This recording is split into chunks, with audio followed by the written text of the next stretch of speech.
안녕하세요. 저는 경기도 일산에 살고 있는 40대 초반의 여성입니다. 최근에 저는 제 인생을 돌아봤을 때 아마 세 손가락 안에 들지 않을까 싶은 큰 결정을 내리게 되었어요. 제가 남편과 이혼을 했거든요. 그 인간과의 결혼이 제 인생에서 가장 후회되는 선택이었다고 한다면 이혼을 하게 된 것은 제 인생에서 가장 잘한 선택이 되지 않을까 싶습니다. 그 정도로 전 남편 놈과의 결혼 생활은 고통 그 자체였거든요. 남편 놈도 저를 힘들게 하기는 했지만 무엇보다 저를 가장 힘들게 했던 것은 남편 놈의 가족이었습니다. 바로 저희 시어머니였죠. 사실 배우자의 가족들 때문에 결혼이 파탄났다는 이야기는 주변에서 많이 들었었지만 저는 그 말을 대수롭지 않게 생각하는 실수를 범했습니다. 결혼 생활은 어디까지나 남편과 저 당사자들의 의지가 가장 중요하다고 생각했었거든요. 주변에서 무슨 간섭과 방해가 있더라도 저희 둘만 서로 아끼고 사랑한다면 그 어떤 난관도 다 극복할 수 있다고 믿었던 거죠. 제가 그 시련을 직접 겪기 전까지만 해도요. 오늘은 여러분께 그 이야기를 들려드릴게요. 저는 평범한 집에서 평범한 부모님 밑에서 태어난 보통 사람이었습니다. 어릴 때부터 어느 집단을 들어가든 중간 혹은 그것보다 조금 나은 정도를 왔다 갔다 했던 것 같아요. 외모가 됐든 성격이 됐든 혹은 집안 재력이 됐든 간에 말이에요. 모든 게 평범했던 저에게 학창시절의 성적이 남들보다 조금 잘 나온 편이었다는 게 그나마 내세울 거리이긴 했네요. 어쨌든 그랬던 저는 비교적 자기 객관화가 잘 된 편이었고 그에 맞는 목표를 가지고 있었습니다. 그건 저와 여러모로 비슷한 보통 사람을 만나고 결혼해서 남들처럼 소소한 행복을 느끼면서 살고 싶다는 목표였어요. 야, 성경아, 너는 왜 남들 다 하는 연애를 안 하냐? 눈이 높아서 그런가? 너 이상형이 어떻게 돼? 나? 나 눈 전혀 안 높은데? 나는 그냥 별탈 없이 나랑 오래오래 잘 맞춰서 살 것 같은 사람이 이상형이야. 알겠고, 그래서 얼굴은 어느 정도로 따지냐고. 너 얼굴은 하나도 안 봐. 얼굴을 안 봐? 아, 너 남자 키 보는구나. 하긴 네가 키가 큰 편이니까 한 180 정도 차는 건가? 180은 무슨, 키는 그냥 170 정도만 넘으면 돼. 그래도 이세 생각하면 그 정도는 되어야 할 것 같아서. 소개팅을 해주겠다며 저에게 이상형을 물어보는 친구들의 말에 제가 대답을 할 때면 친구들은 항상 뜨악한 반응을 보이고는 했습니다. 저는 정말 다른 친구들에 비해서 외적으로 따지는 게 아무것도 없었거든요. 그럼 이것만은 죽어도 안 된다. 이런 거 뭔데? 술? 아니면 담배? 아니면 둘 다야? 다만 그런 저도 딱 한 가지 포기할 수 없는 것이 있었습니다. 그건 바로 성격이었어요. 화가 많지 않고 다혈질이 아닌 사람. 싸울 일이 잘 없고 간혹 가다가 서로 싸우게 되더라도 흥분하지 않고 차근차근 말로 잘 풀어낼 수 있는 사람. 나는 순한 사람이 좋아. 무조건. 제가 학을 떼고 싫어하는 유형의 사람이 딱 한 가지 있었습니다. 그건 바로 화가 많은 사람이었어요. 솔직히 고백을 하자면 그건 저희 아빠 때문이기도 했는데요. 아빠가 바로 화가 많고 다혈질 그 자체인 성격이셨거든요. 남들은 별것도 아니라며 넘어갈 것 같은 아주 사소한 일들도 참지를 못해서 화를 터뜨리고는 하는 분이셨죠.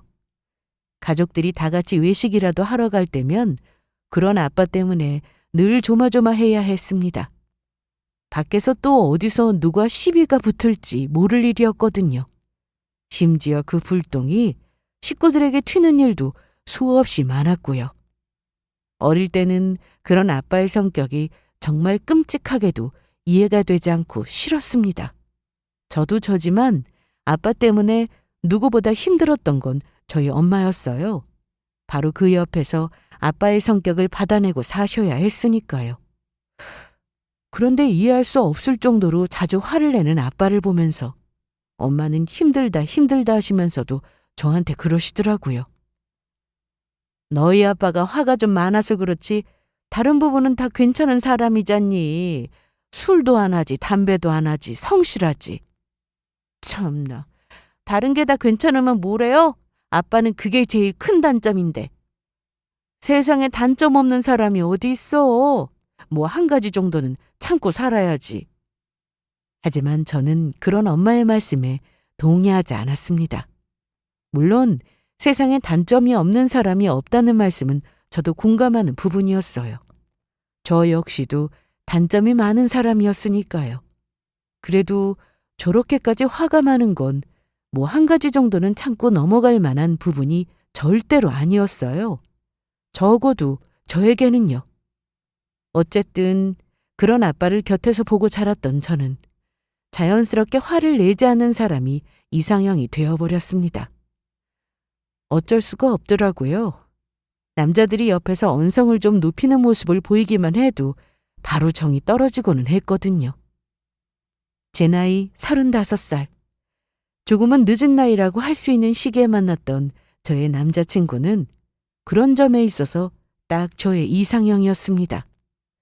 제가 싫어하는 일은 절대로 안 했고 어쩌다 하게 되더라도 싫다는 말 한마디면 그 즉시 관두는 사람이었어요.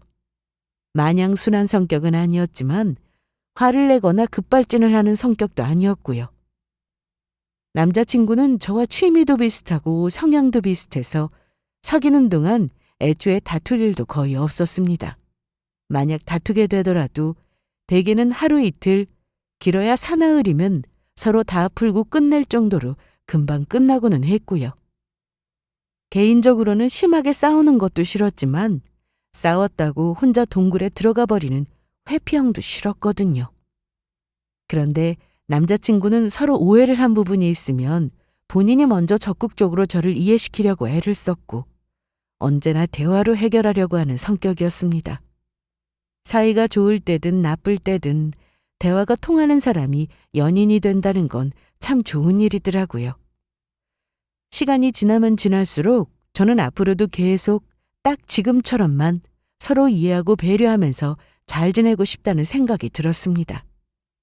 결혼 생활이 만약 상상 속 천국처럼 행복하기만 할 거라고 믿는 건 아니었지만 이 사람과는 어쩐지 그게 가능할 것만 같았거든요. 하지만 저희의 결혼은 시작부터 난관에 부딪히게 되었습니다. 부모님이 무슨 일을 하신다고요? 아버지는 공무원으로 일하시다가 지금은 정년퇴직하셨습니다.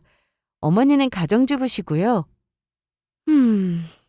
공무원이시면은 연금 나올 테니 노후 걱정은 없으시겠네요. 그런데 결혼할 때 지원해 주실 여력이 좀 있으시려나? 예비 시댁에 인사를 갔던 첫 만남에서 예비 시어머니는 집에서 어느 정도 지원을 해줄 수 있느냐고 물으시더라고요. 솔직히 조금 당황스러웠습니다. 이렇게까지 대놓고 물어보실 줄은 몰랐거든요. 그게 솔직히 말씀드리면 저희 집에서 지원은 안 받을 생각입니다. 저희 언니도 부모님 지원 받지 않고 알아서 결혼했고요. 아니, 왜 그런 생각을 해요? 부모님이 도와주실 여력이 있으시면 최대한 받는 게 좋지.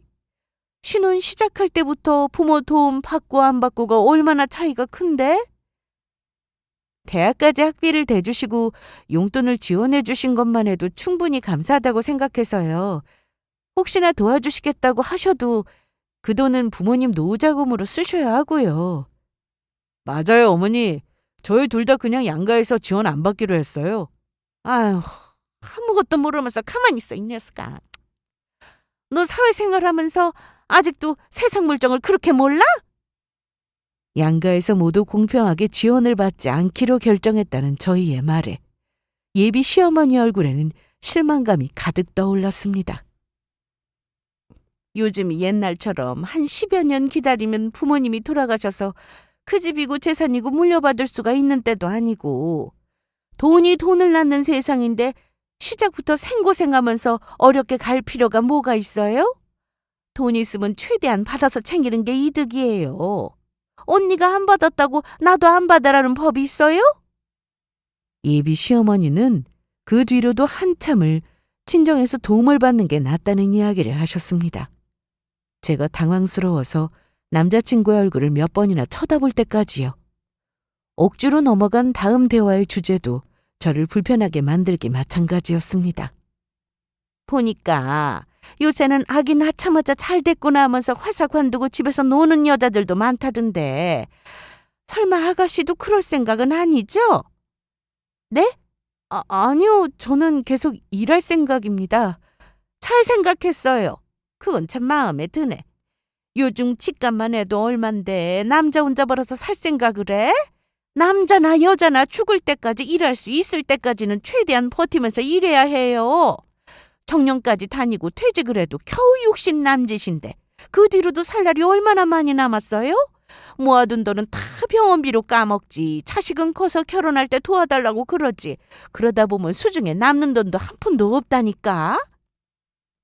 예비 시어머니의 관심사는 온통 돈에 집중되어 있는 것 같더라고요. 다른 건 몰라도 이게 제가 생각했던 첫 인사 자리의 대화가 아닌 것만은 확실했습니다.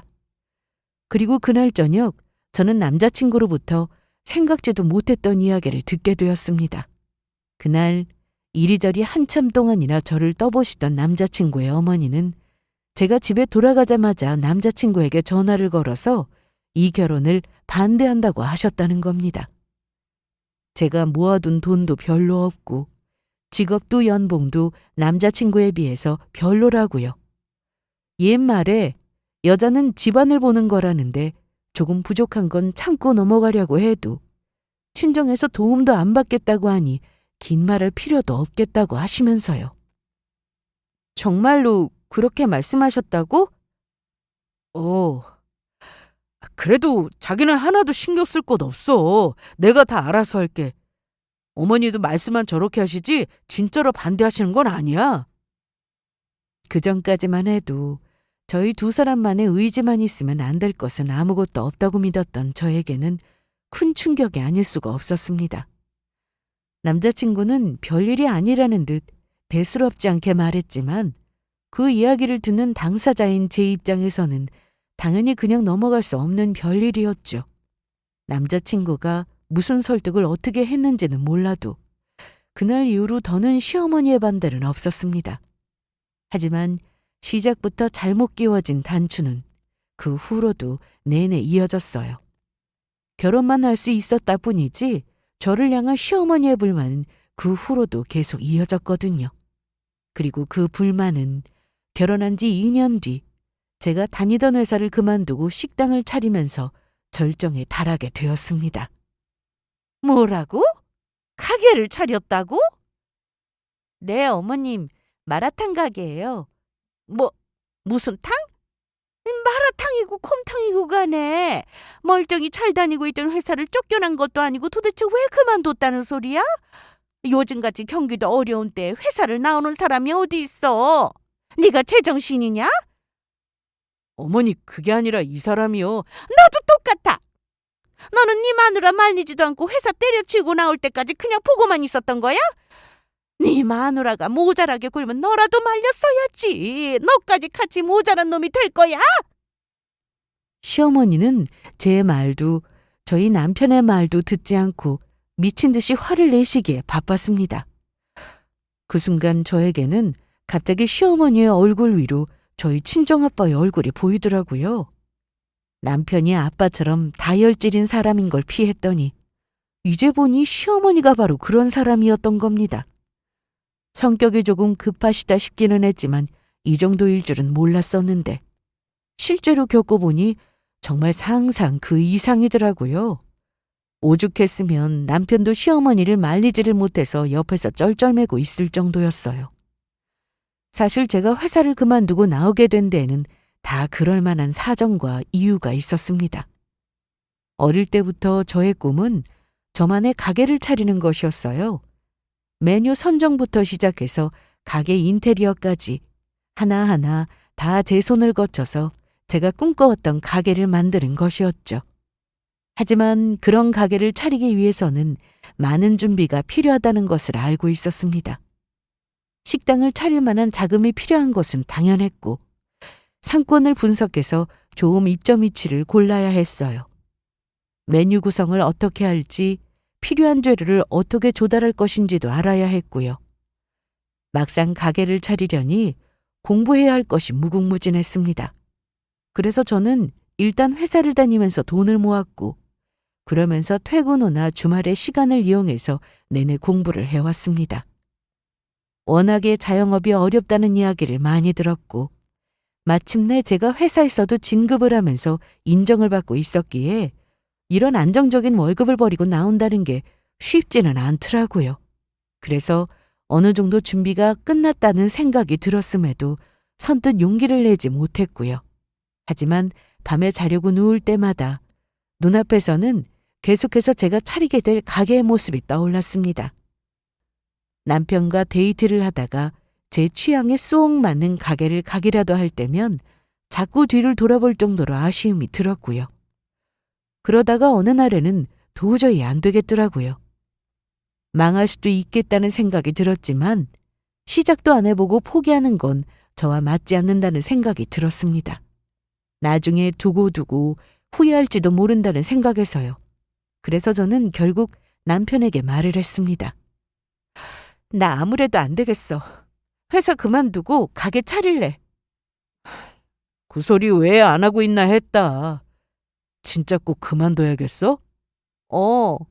당신도 알잖아. 그게 계속 내 꿈이었던 거. 당신 회사에서 진급도 했고 연봉도 올랐잖아. 가게 언제든지 차릴 수 있는 건데 굳이 꼭 지금 관둘 필요는 없는 거 아니야?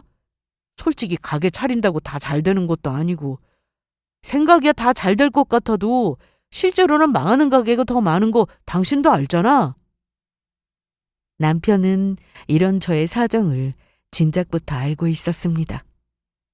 남편과 연애를 시작하기 전부터 저는 식당을 차리기 위해서 열심히 공부를 하고 있었거든요. 연애 기간 내내 옆에서 그런 저의 모습을 지켜봤고 그런 저의 결심을 귀에 딱지가 앉을 정도로 들어왔던 사람이었으니 모르는 게 더 이상한 일이었죠. 거기다 결혼하기 전에 본인이 저에게 약속을 했던 말도 있었기 때문에 잡아뗄 수도 없는 상황이었습니다. 우선은 결혼이 급하니까 회사를 계속 다니면서 결혼 자금으로 쓸 돈부터 모으고 그 다음에 모은 돈으로는 가게를 차리기로요. 하지만 막상 그 돈이 모이고 나니 남편은 전혀 다른 생각이 드는 모양이었습니다. 우리 곧 아기도 낳아야 하고 아기 생기면 조금 더 큰 집으로 이사도 가야 할 거 아니야. 열심히 일해서 모아둔 돈 다 쓰고 거기다 대출까지 받았는데 잘 안 되면 어떡할 거야? 무슨 소리야? 진작에 약속했으면서 이제 와서 왜 딴소리해? 약속이야 했었지만 다시 한번 잘 생각해보라는 거지. 굳이 안정적인 직장 관두고 나올 필요가 있나 싶다 나는. 나 혼자 돈 벌기도 힘들어. 남편은 이제 거의 제 가게는 잘 안 되거나 혹은 간신히 적자를 면하는 수준이 될 것을 확신하는 눈치였습니다. 앞으로 돈은 본인 혼자서 벌게 될 거라고 생각하고 있는 모양이더라고요. 지금까지 몇 년을 제가 하는 일을 밀어줄 것처럼 하더니 갑자기 태도를 싹 바꾸는 남편의 모습에 저는 서운한 마음이 밀려들었습니다. 하지만 한편으로는 남편이 저렇게 말을 하는 것도 이해가 되지 않는 것은 아니었어요. 무슨 말인지는 알겠는데 나 이미 결심했어. 지금 안 하면 후회할 것 같아. 무조건 잘할 거야. 그동안 내가 얼마나 준비를 많이 했는데 나 성공할 자신도 있어. 당신 나 못 믿어? 제 굳은 표정을 본 남편은 한숨을 내쉬면서 고개를 절레절레 흔들었습니다. 이미 자신이 말릴 수 있는 단계가 지났다는 걸 알고 있는 눈치더라고요. 그렇게 거진 한 달 가까이를 남편과 아웅다웅하면서 겨우 차리게 된 가게였어요. 회사 퇴직금과 그동안 모아두었던 돈, 그리고 약간의 대출을 합쳐서요. 시어머니의 성격상 분명히 좋은 소리가 나오지는 않을 것 같았기 때문에 저희는 한동안 이 사실을 말씀드리지 않았습니다. 그래서 가게 개업을 하기 전날인 오늘이 되어서야 말씀을 드리게 된 거죠. 하지만 간과했던 것이 한 가지 더 있었습니다. 그건 시어머니가 저희의 생각보다 훨씬 더 심각하게 가게를 차리는 걸 싫어하셨다는 사실이었어요. 내가 몇 번을 말했어. 쓸데없는 일 버리지 말라고! 내가 너 결혼하기 전에도 분명히 말했었지?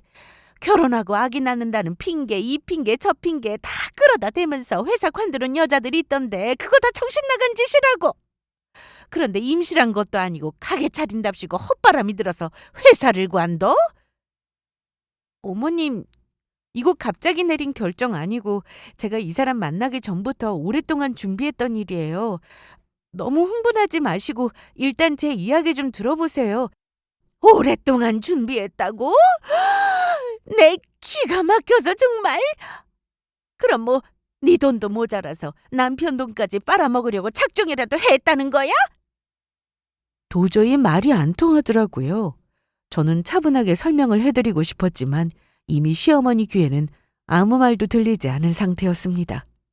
그렇게 개업 전날 설레는 마음으로 개업 준비하느라 밤을 새도 모자랄 판에 저는 시어머니가 찾아와 난리를 치는 모습을 지켜보고 있어야만 했습니다.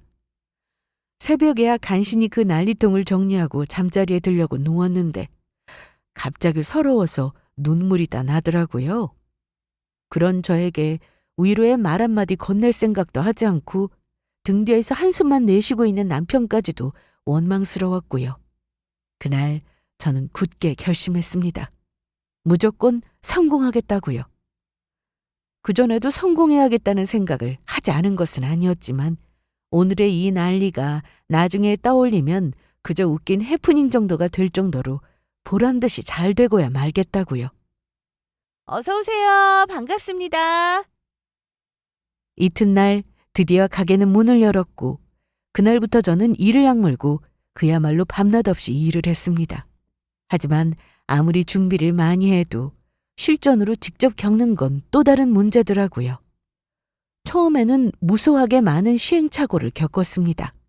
다 처음 하는 일이다 보니 잔실수도 많았고 정신없이 일을 쳐내는 와중에 메뉴를 빠뜨리고 보내는 말도 안 되는 실수를 한 적도 있었습니다. 요즘은 다 어플로 주문을 하시기 때문에 매장뿐만 아니라 배달에도 신경을 써야 했는데 배달 도중에 일어나서 제가 손을 쓸 수 없는 문제도 많았고요. 그래도 처음에는 오픈빨로 어찌저찌 버텼는데 그것도 4, 5개월쯤 지나니 소용이 없더라고요. 시작할 때는 이 정도도 어디인가 싶던 매출도 시간이 지날수록 급격하게 하락하기 시작했습니다.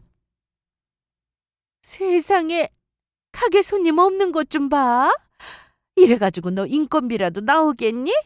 내가 뭐라 그랬어. 음식 장사 아무나 하는 거 아니라고 했지? 여보, 진짜 손님이 너무 없는 것 같은데 답답하다 진짜. 어떻게 좀 해봐. 그래도 가게 월세는 내야 할 거 아니야. 이 와중에 이 소식을 들은 시어머니는 날마다 매장을 찾아와서 저를 비난하기에 바빴어요. 그런 시어머니의 뒤에서 남편은 남편대로 잔소리를 해댔고요. 남들은 힘들수록 가족이 힘이 되어준다던데 어떻게 된 게 우리 집은 오히려 정반대였습니다. 저 두 사람이 찾아와서 하는 소리가 저한테는 더 스트레스라 차라리 안 오는 게 더 낫겠다 싶을 정도더라고요. 저는 그럴수록 포기하지 않고 더 가게에 매달렸습니다. 메뉴의 특성상 저희 가게는 젊은 손님들이 많이 찾는 곳이었기 때문에 그 취향에 맞추는 게 돌파구라고 생각했어요. 체인점이어서 가게 인테리어나 메뉴 레시피 같은 굵직한 지침들은 본사에서 내려오는 대로 맞춰야 했지만 그 외의 나머지 부분들은 가게마다 자율성을 많이 허용해주는 편이었습니다. 저는 본사에서 허용해주는 한도 내에서 최대한 특색을 살리려고 애를 썼어요. 대기석에 아기자기한 소품을 놓아서 SNS 용도로 사진을 찍을 만한 포토존을 꾸며놓기도 했고 매장 전용 SNS도 운영하면서 홍보하는 데 많은 신경을 썼습니다. 무엇보다 친절과 위생이 기본이라고 생각해서 직원들 교육도 철저하게 시켰고요. 특히나 손님들이 남겨주시는 후기에 열심히 응대를 했습니다.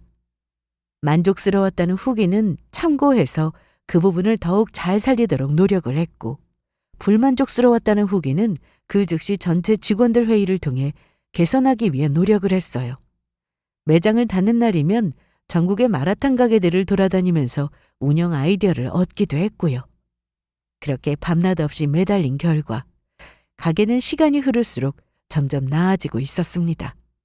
처음에는 이 길이 맞나 싶을 정도로 느린 속도였지만 점차 찾아오는 손님들도 입소문을 타서 늘어나고 단골 손님들도 자주 방문해 주시면서 매출에도 가속도가 붙더라고요.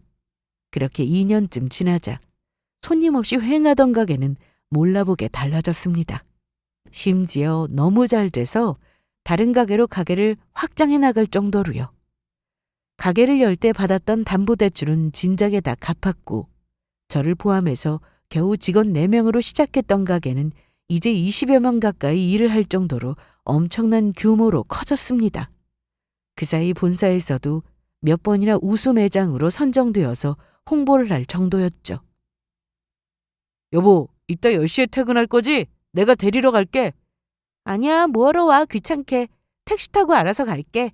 에이, 비도 많이 오는데 내가 당연히 모시러 가야지. 기다리고 있어. 시간 딱 맞춰서 갈게. 이제는 그 누구 앞에서도 떳떳할 수 있었습니다.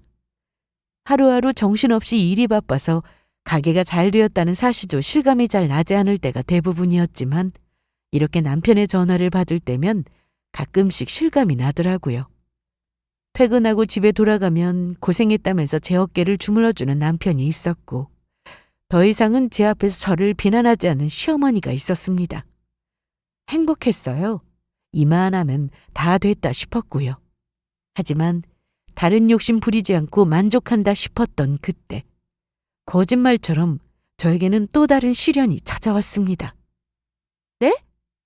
방금 뭐라고 하셨어요? 네 시숙이 어렵다고 해서 좀 도와주고 왔다.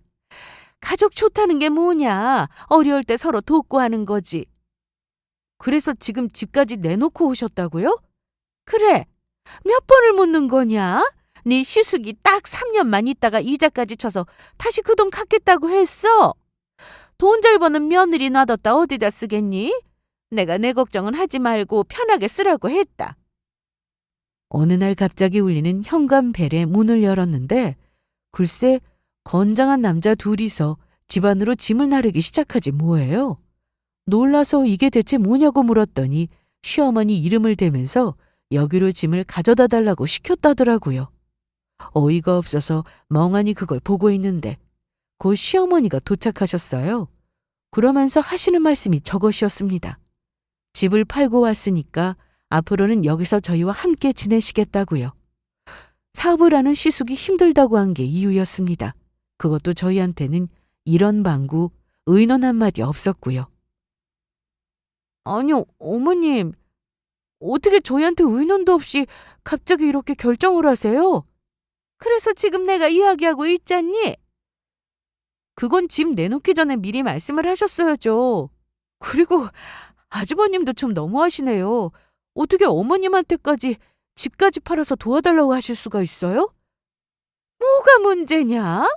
너희 집에 남는 방이 없는 것도 아니고 일단 살아보다가 정 불편하면 내가 그때 나가도 되는 거고 돈이야 네가 잘 벌고 있잖니. 너 그렇게 돈 많이 벌어서 이럴 때도 안 쓰면 도대체 어디다 쓰려는 거야?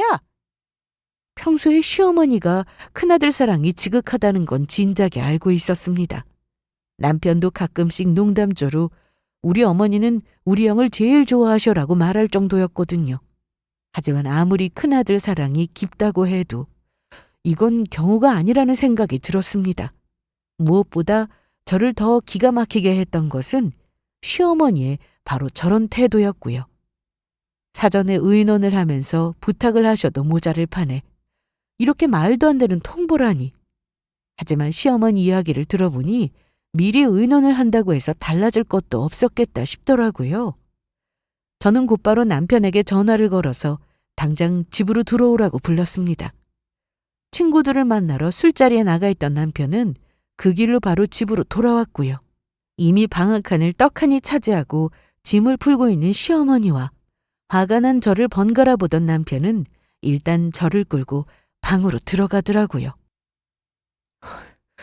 무슨 상황인지는 대충 알겠고 벌써 이미 집까지 팔고 오셨다는데 어쩌겠어.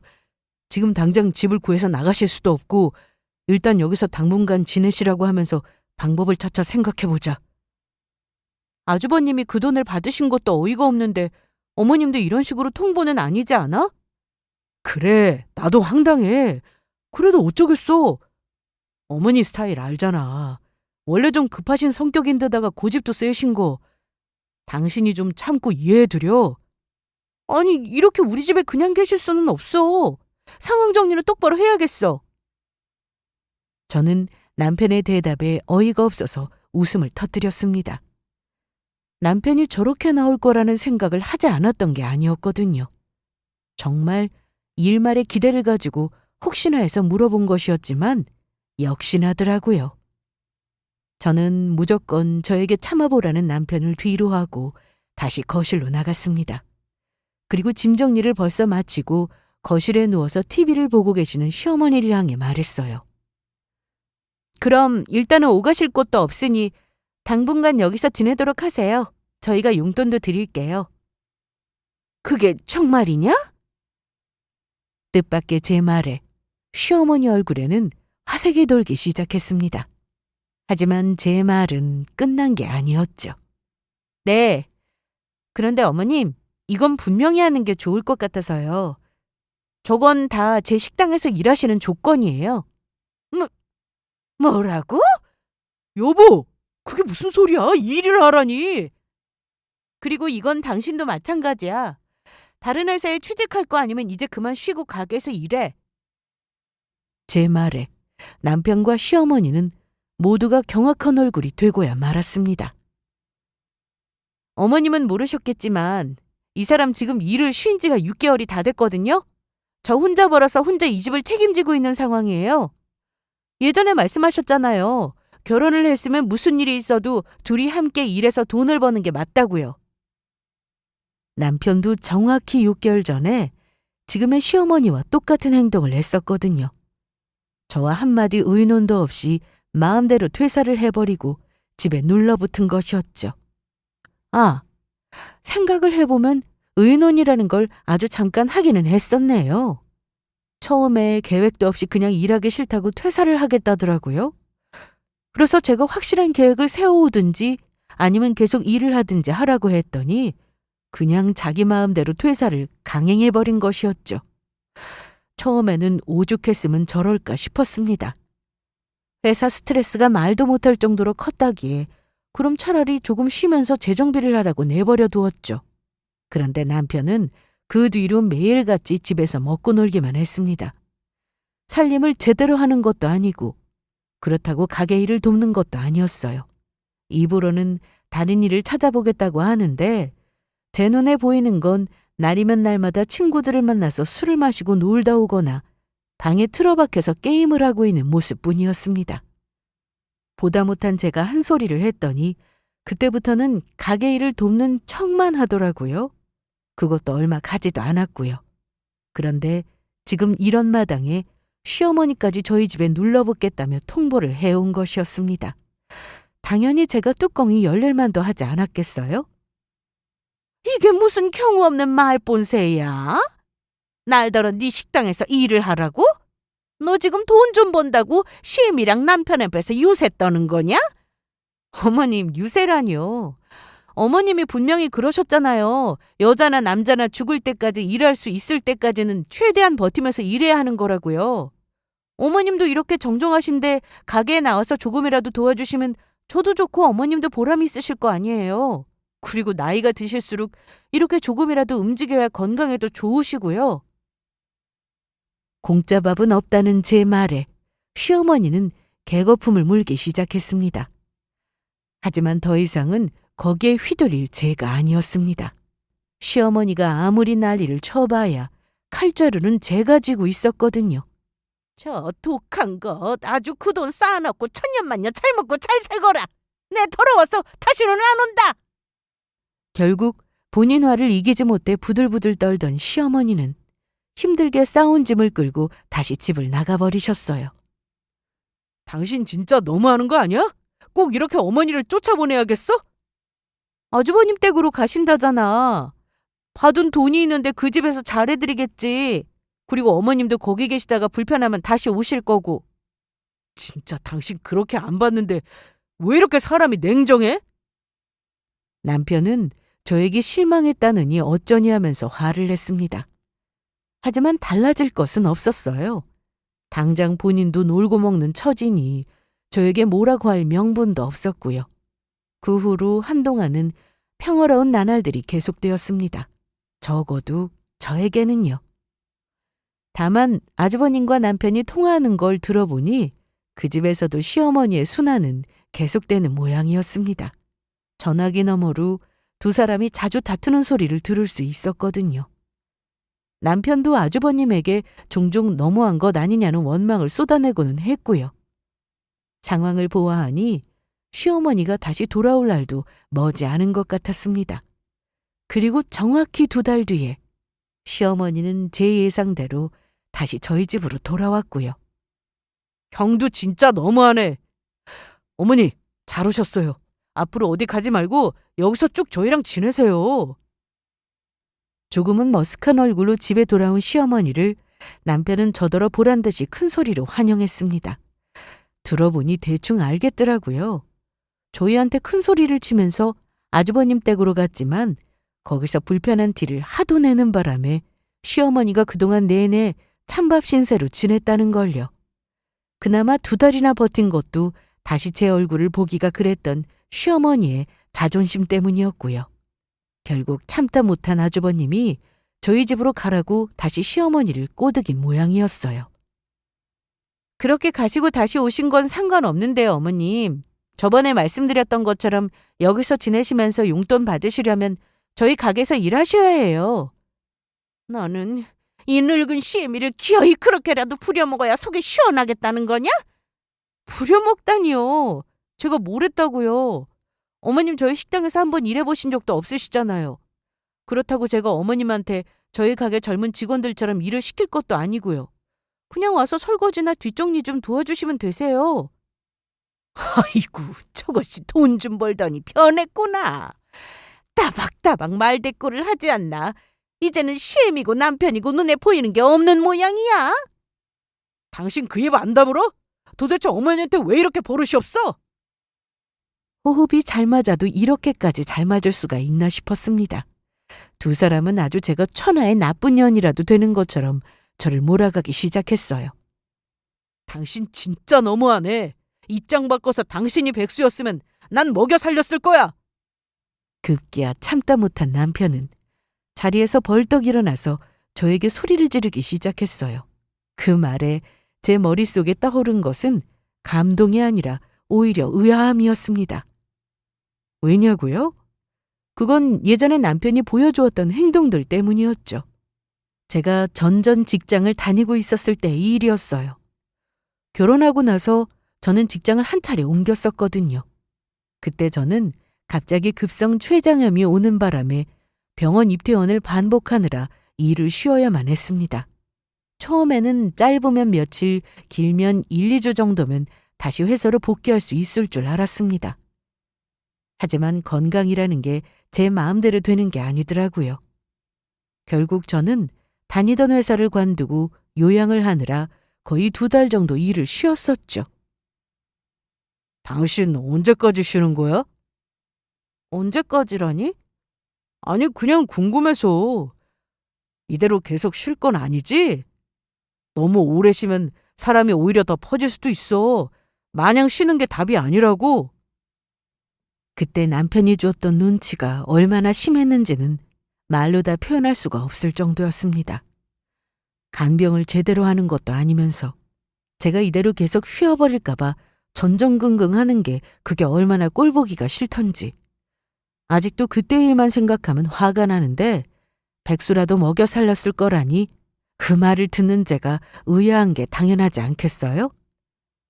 저는 코웃음을 치면서 남편의 말을 흘렸습니다. 결국 시어머니는 마지못해 저희 가게로 나와서 일을 하기 시작했어요. 남편도 제가 더는 봐주지 않겠다고 말을 했고요. 시어머니는 대신에 저와 한 공간에서 같이 일을 하는 게 불편하다며 제가 없는 시간대에만 일을 하겠다고 하시더라고요. 저는 그렇게 하시라고 했고요. 남편도 자연스럽게 시어머니와 함께 일을 하게 되었습니다. 제가 안 보는 데서 일을 제대로 할까 싶기도 했지만 어차피 제가 보고 있는다고 해서 잘할 것 같지도 않았기에 그러라고 한 것이었죠. 사실 그 두 사람을 지켜보고 있는 저도 스트레스였고요. 한동안은 아무 문제가 없는 듯 했습니다. 제가 집에 돌아오자마자 교대라도 하듯이 두 사람은 꼬박꼬박 가게로 나갔고요. 하지만 사실은 그게 아니었다는 걸 알게 된 것은 정확히 한 달이 지난 이후부터였습니다. 죄송한데 저 퇴사할게요, 사장님. 네? 미라 씨 너무 갑작스러운데? 혹시 무슨 일 있어요? 사실은 이 말씀 드릴까 말까 고민 많이 했는데 그래도 아쉬워할 것 같아서요. 저 사장님 가족분들 때문에 관두려고요. 저 말고 다른 직원들도 불만 많아요. 그게 무슨 말이에요? 어느 날부터인가 갑자기 직원들이 하나둘씩 관두겠다고 사표를 내기 시작했습니다. 직원들이야 개인 사정에 따라서 일을 관두기도 하고 쉬기도 했으니 처음에는 그런가 보다 싶었죠. 그런데 가게에서 일 잘하고 열심히 하기로 손꼽히던 직원까지 관두겠다고 연락이 오자 저는 문제의 심각성을 알게 되었습니다. 그리고 그 자세한 내막을 듣게 되었고요. 세상에, 진작에 말을 하지 그랬어요.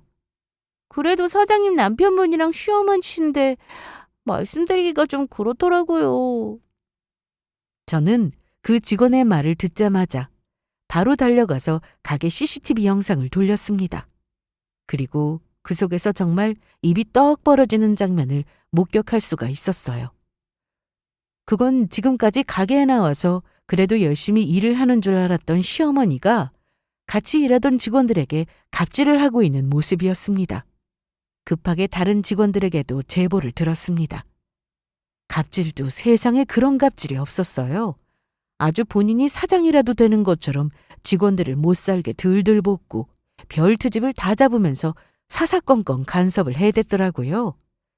영상 속에서 제일 어린 아르바이트생은 이제 겨우 20살이었는데 시어머니가 그릇을 던지면서 고함을 지르는 바람에 너무 놀라 눈물까지 뚝뚝 흘리고 있었고요. 그 장면을 보자마자 정말 눈이 뒤집히더라고요. 이러다가는 있던 직원들도 다 도망가게 생긴 판국이었습니다. 저 같아도 더러워서라도 일을 관뒀겠다 싶었고요. 더 이상 참을 수가 없었습니다. 저는 곧바로 집으로 달려가 시어머니에게 통보했어요. 어머님, 이제 가게 그만 나오세요. 이제 어머님 필요 없어요. 뭐야? 아니 나와서 일하라고 사람 들들 볶을 때는 언제고 왜 이랬다 저랬다야? 그 이유는 어머님이 더 잘 아실 텐데요. 직원들이 어머님 때문에 다 관두겠다고 난리도 아니에요. 몰랐는데 이미 관둔 직원들도 다 어머님 때문이었더라고요. 왜 또 어머니한테 트집이야? 당신 왜 이래 진짜? 그 말에 누워서 TV를 보고 있던 남편이 저와 시어머니 사이를 막아섰습니다. 인상을 있는 대로 구기면서 저에게 소리를 질러댔죠. 저는 그 얼굴에서 이제 시어머니 얼굴을 보았습니다. 저에게 소리 한 번 지를 줄 모르던 사람이 이제는 입만 열면 고함을 지르고 있더라고요. 어느새 우리가 이렇게 되어버렸나 싶었죠. 저는 한동안 말없이 그 얼굴을 물끄러미 쳐다보고 있다가 말했습니다. 이만 이혼해 우리도. 뭐라고? 이혼?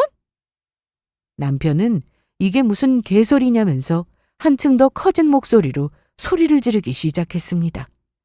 시어머니도 거기 합세해서 저에게 삿대질을 해댔고요. 저는 그런 두 사람을 지켜보다가 집을 빠져나왔습니다. 제가 향한 곳은 미리 연락을 해두었던 이혼 변호사 사무실이었어요. 사실 이혼을 생각했던 건 생각보다 오래전이었거든요. 변해가는 남편의 모습과 변함이 없는 시어머니의 모습에 나날이 실망을 해가던 그 어느 날부터요. 저는 곧바로 이혼 소송 준비에 착수했습니다. 남편과 시어머니는 그깟 걸로 이혼이 될 것 같냐고 절대로 이혼을 안 해주겠다고 난리를 피워댔어요. 하지만 생각보다 이혼은 쉬운 일이더라고요. CCTV를 돌려서 그동안 시어머니가 벌인 갑질 행각들을 모두 모았더니 말이에요. 저는 그 갑질 영상들과 그동안 이를 관두었던 혹은 관두려고 했던 직원들의 진술서를 모두 받아 법원에 제출했습니다. 남편이 지금까지 가정의 생계를 책임지지 않았고 지금도 향후에도 그럴 의사를 보이지 않았던 점도 상당한 사유가 되었고요. 제가 돌려본 CCTV 속에서는 남편의 모습이 어디에도 없었거든요. 그동안 남편은 출근 도장만 찍고 PC방에 가서 게임을 하다 오거나 저 몰래 친구들을 만나서 놀다가 시어머니와 퇴근만 함께 했던 것이었습니다. 영상을 돌려보지 않았더라면 저는 지금까지도 그 사실을 까맣게 모르고 있었겠죠.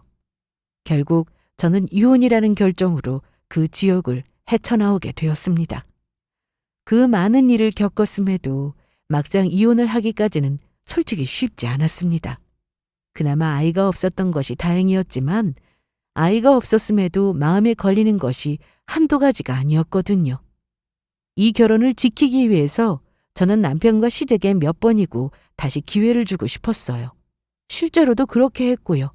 하지만 그런 제 노력에도 달라지는 것이 없다는 사실을 깨달았을 때 저는 더 이상 망설이지 않았습니다. 이혼을 하던 당시에는 기회를 주었던 게 다 헛짓이었다는 생각도 들었지만 지금 생각해보면 제가 그 기회라도 주었기에 오히려 일말의 미련도 남지 않고 속 시원히 이 생활을 정리할 수가 있었던 게 아닌가 싶기도 합니다. 여기까지 들어주셔서 감사합니다.